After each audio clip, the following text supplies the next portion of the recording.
La primera vez que escuchó el sonido, Clara estaba sola en la pequeña cabina de observación del asteroide Sigma II.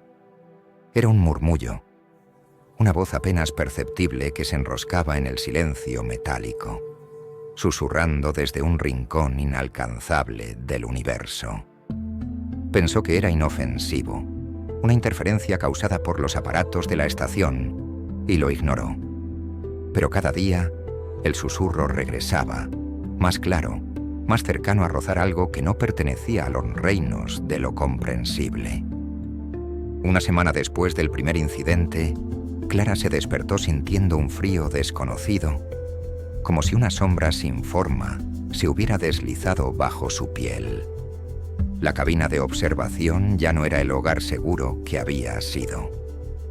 Cada esquina parecía estar al borde de una transformación que nunca llegaba, y el susurro, ahora ininterrumpido, pronunciaba su nombre con un tono vacío, hueco, incapaz de ser humano. El comandante Harper la encontró en la sala principal, mirando fijamente la pared. «¿Qué sucede, Clara? ¿Estás bien?», preguntó, pero la voz de ella parecía haber perdido fuerza. Explicó lo que había sentido, lo que había escuchado. Harper levantó una ceja y sugirió que visitara la sala médica. La sugerencia era más una orden velada que una preocupación genuina.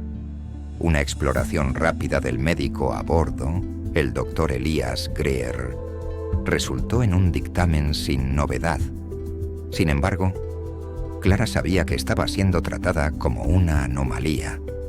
Nadie más escuchaba aquello, pero el susurro parecía regocijarse en su soledad, como si buscara aislarla aún más. Esa noche, mientras estaba acostada, sintió un peso invisible en el pecho, un recuerdo hecho carne que le dijo que algo había cruzado a través de ella y había dejado un residuo imborrable. En un intento por distraerse, volvió a concentrarse en las tareas de mantenimiento de los sistemas de la estación. Fue allí donde lo descubrió. Un patrón en las lecturas del núcleo de energía principal. Intermitente, irregular, pero con un ritmo que casi emulaba el pulso de un ser vivo. No era coincidencia. Consultó los registros y vio que había estado presente desde la llegada de la tripulación, creciendo con el tiempo. Clara llevó esto a Harper, quien lo descartó con una mueca de impaciencia. Tal vez estás viéndolo todo desde un ángulo equivocado. Relájate. Has pasado demasiado tiempo en la cabina de observación. Pero Clara no podía relajarse. Cada vez que cerraba los ojos, el susurro se colaba, nítido como el filo de un cuchillo, revelando palabras más claras. Incoherencias conectadas entre hilos oscuros, fragmentos de una lengua olvidada hace eones. Sentía como si algo más allá de las estrellas reclamara su atención. Finalmente, decidió descender sola al núcleo de energía. Lo que encontró la redujo a un silencio absoluto.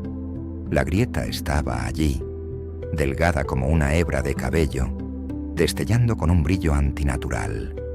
Parecía cortar la realidad misma, dejando entrever un mundo distinto al otro lado.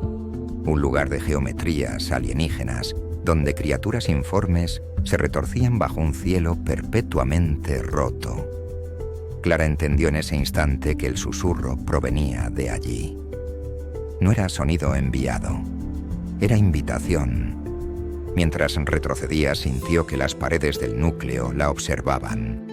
El espacio era frío, pero también palpitante, vivo de una forma que escapaba a toda biología conocida. Intentó hacer contacto con la tripulación, pero su voz fue respondida solo por estática que se torcía en ecos burlones.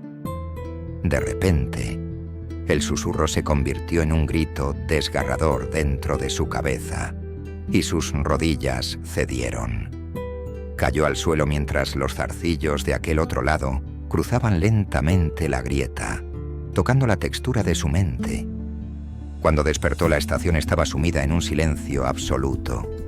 Los susurros cesaron. Pero Clara entendió lo que eso significaba. Ya no había voces separadas del más allá. Ahora eran parte de ella. En las siguientes horas, la cabina de observación se convirtió en su refugio.